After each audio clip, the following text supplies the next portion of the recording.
The Saturday morning sun was barely peeking over the horizon when I heard the sharp clicking of heels on my driveway. I was kneeling in my backyard, measuring out the foundation for what would be a modest 12 by 16 storage shed when a shadow fell across my blueprint. I looked up to see Patricia Whitmore standing there, arms crossed, her perfectly manicured nails tapping against her forearm like a countdown timer to an explosion. Patricia was the kind of woman who wore pearls to check her mailbox and considered anything less than perfection a personal insult to her existence. As the HOA president of Meadowbrook Estates, she'd built a reputation for being thorough, demanding, and absolutely merciless when it came to community standards. "Excuse me," she said, her voice dripping with the kind of false politeness that makes your skin crawl. "I don't recall seeing any paperwork cross my desk about a construction project." Her eyes narrowed as she scanned my carefully laid out materials, the lumber I'd spent weeks selecting, the tools I'd organized with precision. I stood up slowly, dusting off my jeans, and met her gaze with a calm smile. "Good morning, Patricia," I said evenly. "Beautiful day to start a project, isn't it?" She didn't return the smile. Instead, she pulled out her phone and began scrolling through what I could only assume were the HOA bylaws she'd probably memorized front to back. Article 7, Section 3 clearly states that any external structure exceeding 10 square feet requires HOA approval, a submitted design review, and a minimum of 30 days for committee evaluation, she recited without even looking at the screen. "I'm going to have to ask you to stop this immediately." I felt a familiar flutter in my chest, that particular mixture of amusement and frustration that comes when someone assumes they have power they don't actually possess. You see, Patricia didn't know something crucial about me. She didn't know that for the past 15 years I'd been working as a city building inspector for the municipality that governed Meadowbrook Estates and about 40 other neighborhoods just like it. She didn't know that I'd personally reviewed and approved over 3,000 construction projects, that I'd memorized building codes the way some people memorize sports statistics, and that I knew exactly where HOA authority ended and city jurisdiction began. But I wasn't ready to show my hand just yet. "I appreciate your concern, Patricia," I said carefully. "But I've done my homework on this. I'm completely within my rights to build this shed." Her face flushed red, a color that clashed terribly with her salmon-colored cardigan. "Your rights? Your rights end where our community standards begin, Mr. Harrison. We don't allow just anyone to throw up whatever ramshackle structure they feel like building. This is a premium neighborhood with premium property values." The condescension in her voice was thick enough to cut with a knife. I watched as she began taking photos of my materials, my foundation markers, even the coffee cup I'd left sitting on my porch railing. "I'm documenting this violation," she announced formally, as if she were a detective at a crime scene. "You'll be receiving a cease and desist letter by Monday, along with a fine schedule for every day you continue this unauthorized construction. We start at $200 per day, and it escalates from there." I nodded slowly, letting her have her moment. 20 years of marriage had taught me patience. 20 years of dealing with my late wife's illness had taught me when to pick battles and when to let things unfold naturally. Sarah had always said I had a gift for staying calm when everyone else was losing their minds. God, I missed her wisdom right now. She would have loved this situation, would have probably told me to have a little fun with it.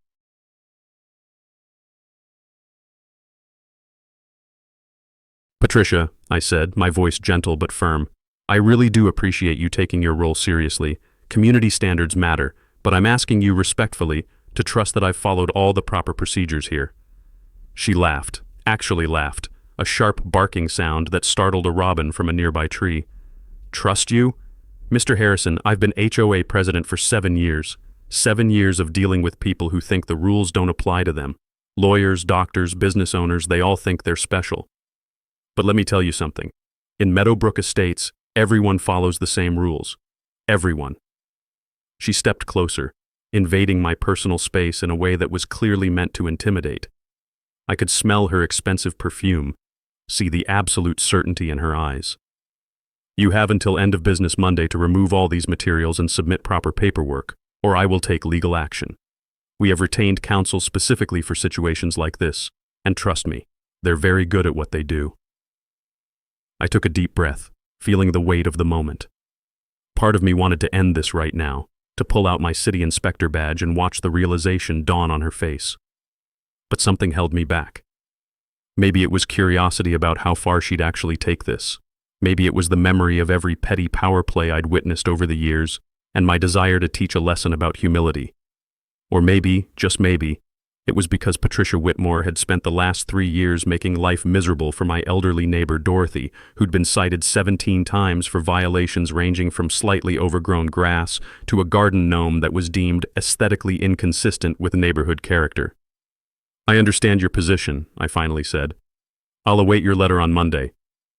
Patricia smiled triumphantly, the smile of someone who believed they'd just won. "Smart choice, Mr. Harrison. I'm glad we could resolve this reasonably." As she walked away, heels clicking authoritatively on the concrete, I picked up my measuring tape and got back to work.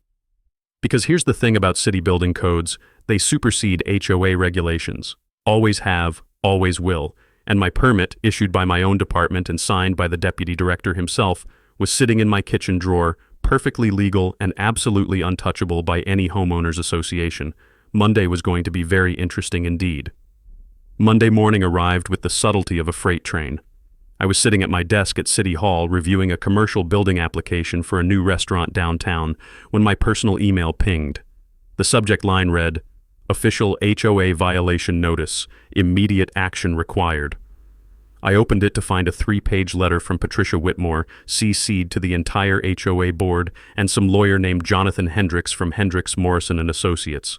The letter was a masterpiece of bureaucratic aggression, filled with whereas clauses and heretofore statements that probably cost the HOA about $500 in legal fees to draft. It demanded I cease all construction immediately, remove all materials from my property within 48 hours, and submit myself to a formal disciplinary hearing scheduled for Thursday evening. The proposed fines had somehow escalated to $500 per day, retroactive to Saturday morning. I leaned back in my chair and couldn't help but smile. My office mate, Carlos Rodriguez, noticed and rolled his chair over. "What's got you grinning like that, Michael?" he asked. Carlos had been working in the inspector's office almost as long as I had, and we'd been through enough ridiculous situations together that he could read my moods like a book. I turned my monitor toward him and let him read the email. His eyebrows climbed higher with each paragraph until they nearly disappeared into his hairline. "Oh man," he said, trying not to laugh. "Is this the Meadowbrook HOA? The one with that president who tried to cite someone for having a brown mailbox instead of black?" I nodded. "The very same. Patricia Whitmore, in all her glory." Carlos scrolled down to the signature block and then back up to the violation details. "Mike, you pulled permits for this shed 3 weeks ago. I processed them myself. This is completely legal." He paused, realization dawning. "Wait, does she not know what you do for a living?"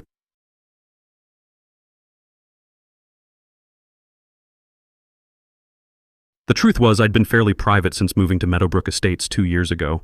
After Sarah died, I'd needed a fresh start, somewhere without memories lurking in every corner.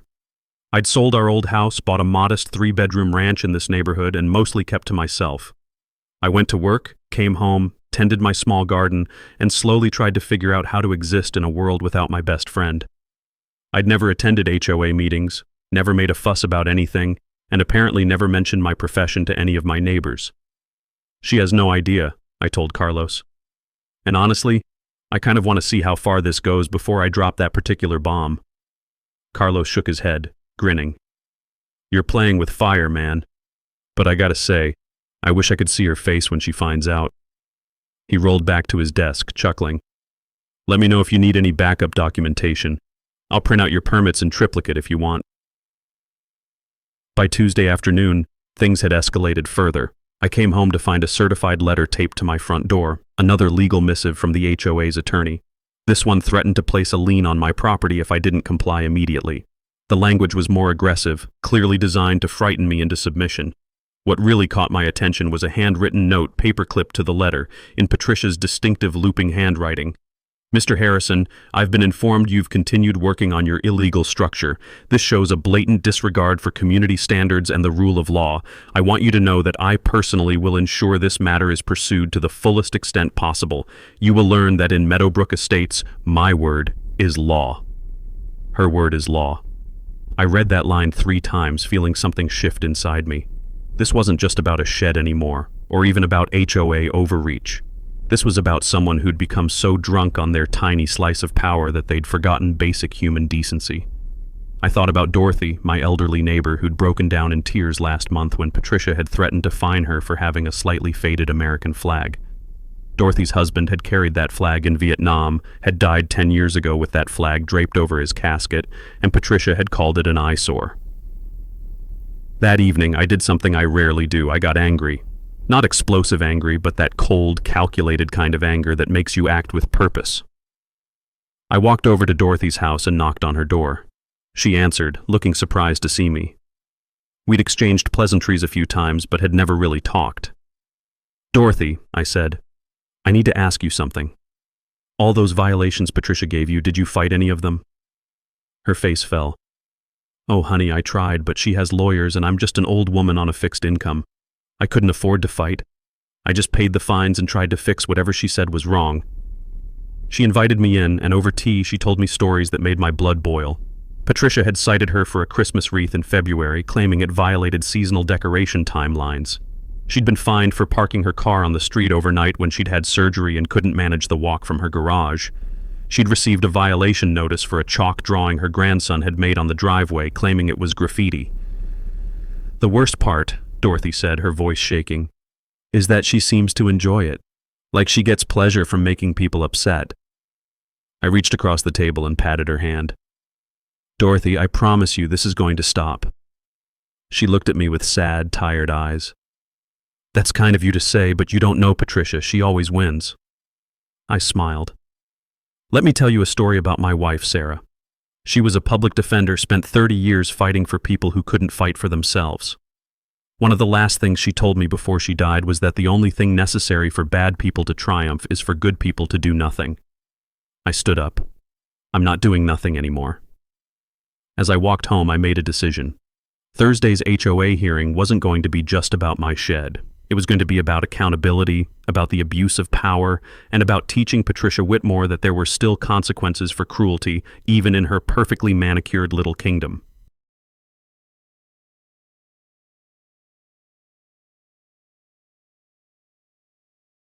Thursday evening arrived with the weight of inevitability.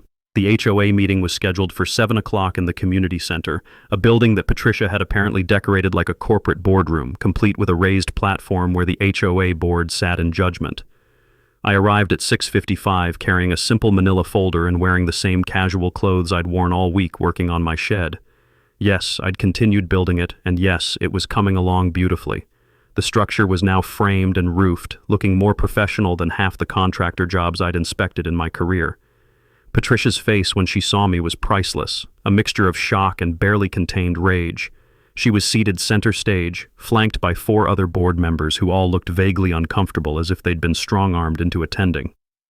The room was surprisingly full. Dorothy was there, sitting quietly in the back. I noticed several other neighbors I'd seen around but never really met. Word had apparently spread that there was going to be a showdown, and people had come to watch. Patricia banged a gavel, actually banged a gavel like she was a judge, and called the meeting to order. "We have a special order of business tonight," she announced, her voice carrying that same condescending tone I'd heard Saturday morning.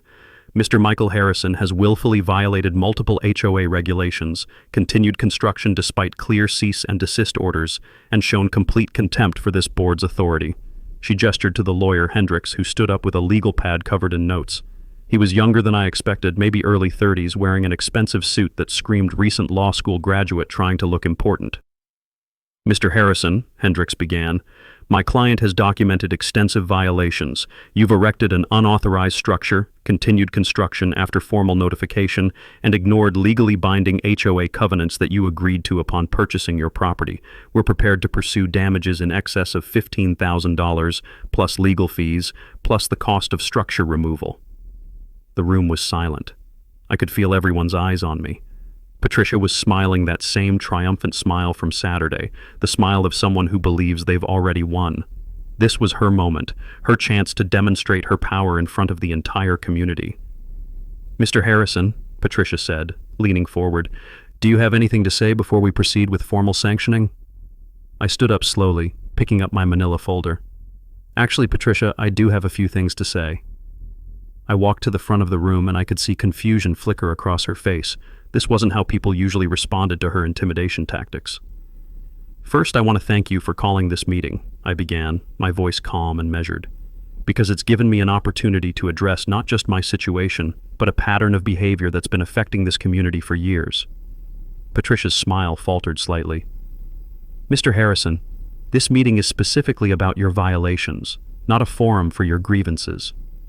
I ignored her and turned to face the room.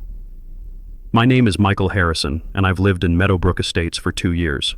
Most of you don't know me well, and that's my fault. After my wife died, I withdrew from life a bit, but that doesn't mean I haven't been paying attention. I opened my folder and pulled out the first document. This is a copy of my city building permit for the shed I'm constructing. It was issued 3 weeks ago, approved by the city's planning department, and is in full compliance with all municipal building codes.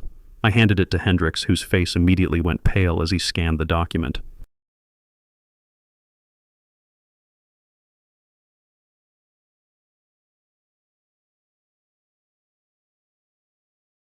Municipal codes supersede HOA regulations, I continued. That's established case law in this state, always has been. Patricia stood up abruptly. That doesn't matter. You still need HOA approval for aesthetic consistency. I smiled. Actually, Patricia, it does matter. Quite a bit. You see, HOA covenants can add requirements, but they cannot contradict or prevent construction that's legally permitted by the municipality. I pulled out another document. This is a letter from the city attorney's office confirming that very fact. I requested it yesterday. Hendricks was now flipping through papers frantically, clearly realizing his client had dragged him into a losing situation. Furthermore, I continued, I think it's time this community knew exactly who's been enforcing these HOA rules. I reached into my jacket pocket and pulled out my badge, holding it up for everyone to see. I'm a city building inspector, have been for 15 years. I personally review and approve construction projects across this entire region. The room erupted in murmurs. Patricia's face had gone from red to white to an alarming shade of purple. You're a building inspector? She stammered. That's a conflict of interest. You approved your own project. I shook my head. Actually, I didn't. My deputy director approved it specifically to avoid any conflict of interest. Everything was done by the book. I pulled out more papers, a whole stack of them. But while we're talking about conflicts of interest and ethical behavior, let's discuss your track record, Patricia. I began laying out documents on the table. These are copies of every violation notice you've issued in the past 3 years, courtesy of public records requests. 87 total violations across 23 households. I pointed to the stack. Dorothy Martinez, 17 violations. The Johnsons, 12 violations. The Chen family, 14 violations. Interesting pattern here. These are all households with elderly residents, single parents, or families who work multiple jobs and might not have time to maintain absolutely perfect lawns. Dorothy stood up in the back, her voice shaking but clear. She's been terrorizing us, making our lives miserable over the tiniest things. Other voices joined in, people standing up sharing their stories. A single mother who'd been fined for having a slightly wrong shade of window curtains. An elderly veteran who'd been cited for a flag that Patricia deemed too worn. A nurse who worked night shifts and had been repeatedly fined because her grass was sometimes a half-inch too long. Patricia was trying to regain control, banging her gavel, but the room had turned against her. I held up my hand, and surprisingly, everyone quieted down. Here's what's going to happen, I said, my voice carrying the authority of 15 years of enforcing actual laws, not made-up rules. I'm going to finish my shed. It's legal, it's permitted, and it will be beautiful. And Patricia, you're going to leave me alone, you're going to leave Dorothy alone, and you're going to leave everyone in this room alone unless there's a genuine, significant violation that actually affects property values or safety. The community center had never been so silent. You could have heard a pin drop on the industrial carpet. Patricia's mouth was opening and closing like a fish out of water, her perfectly composed mask of authority completely shattered. The 4 other board members were looking at each other nervously, clearly wanting to distance themselves from whatever was about to happen next. Hendricks, the lawyer, had quietly started packing up his briefcase, probably calculating how quickly he could send the HOA a bill and never take their calls again. I wasn't done yet, though, because this wasn't just about winning an argument, it was about making sure this never happened to anyone else again. Patricia, I said, my voice softer now but no less firm, I want you to understand something. For 2 years, I've watched you operate. I've seen how you treat people, how you wield your little bit of power like it's a weapon. I didn't say anything because I was dealing with my own grief, my own struggles, But my late wife Sarah, she used to say that silence in the face of injustice makes you complicit. I pulled out one more document from my folder, this one I'd been saving. This is a formal complaint I'm filing with the city regarding HOA overreach and harassment. It includes testimonials from 12 different households, documentation of excessive fines, evidence of selective enforcement, and a pattern of behavior that could constitute harassment under state law. Patricia finally found her voice. You can't do this.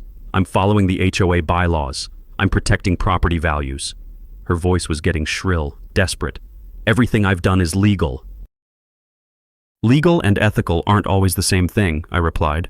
Yes, the HOA has the right to enforce covenants, but you've been using that right as an excuse to bully people. There's a difference between maintaining community standards and terrorizing your neighbors over chalk drawings and garden gnomes.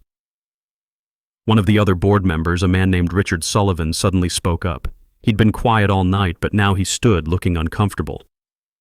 I think maybe Michael has a point.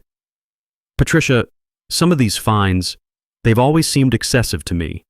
I've tried to bring it up in board meetings, but you always shut down the discussion. Another board member nodded. I've felt the same way. The violation against the Johnsons for having a blue-gray mailbox instead of pure gray, that was too much. I watched as the coalition Patricia had built crumbled around her. It turns out that bullies often rule through fear, and once someone stands up to them, others find their courage too. Patricia slammed her hand on the table. I built this community.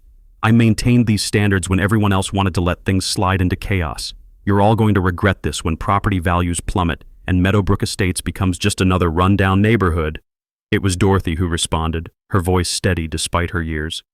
Patricia, honey, property values don't come from whether someone's grass is exactly 2.5 inches tall or whether a garden gnome is historically appropriate.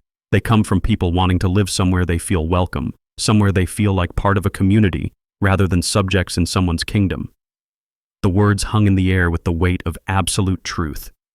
Patricia looked around the room, searching for support and finding none. Even Hendricks had fully packed up and was edging toward the door.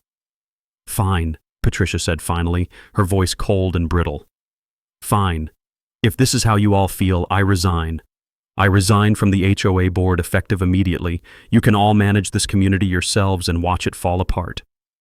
She gathered her papers with shaking hands and walked toward the exit, her heels clicking on the floor for what would be the last time in that authoritative way. But before she reached the door, she turned back one last time. Mr. Harrison, she said, and for just a moment, I saw something besides anger in her eyes. Pain, maybe. Loneliness.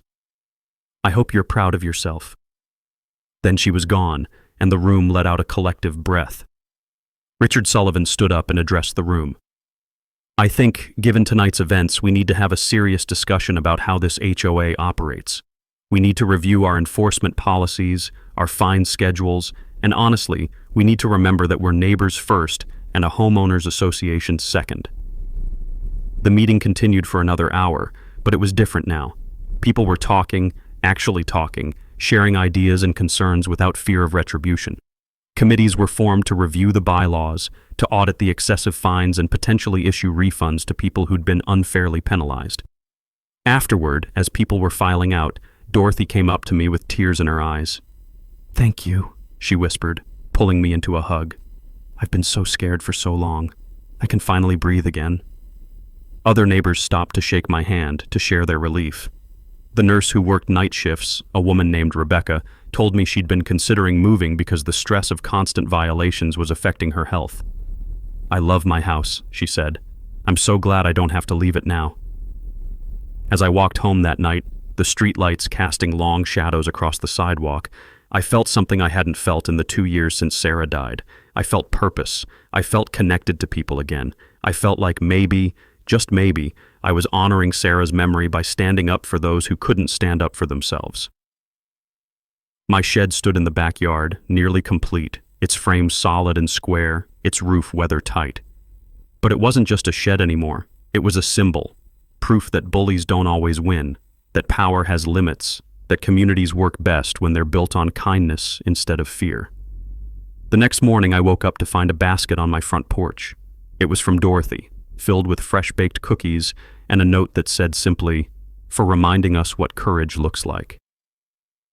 As I sat on my porch, eating those cookies and watching the sunrise, I thought about Patricia.